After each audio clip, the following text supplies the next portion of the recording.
Madam sasa. Poa. Unauza? Nauza melon. Si useme kitu unauza. Si nimekwambia nauza melon. Nitajua aje kitu unauza. Uoni? Saidie moja basi. Ana ni 10 bob. Haina shida. Haya. I wonder. Yeah?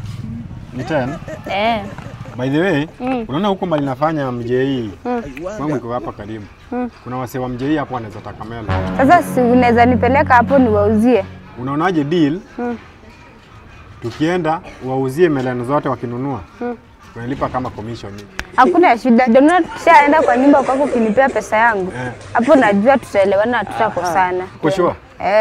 Asitwende basi. Na twende. Line replacement. Sasa aki nilikuwa na replace line nikiuza. Sasa nilikuwa naomba unaweza nipromote.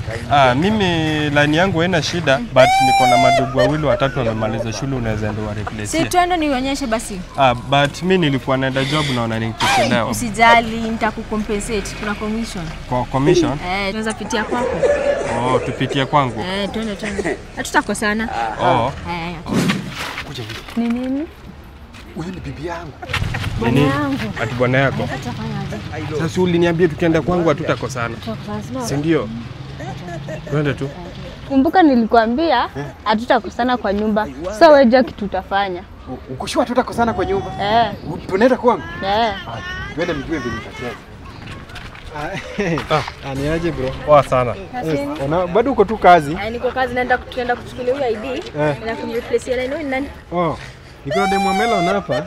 Naenda kumtafutia change. Nishakula melon yake. Si tutapatana kwa nyumba? Haina namba. Haya sawa.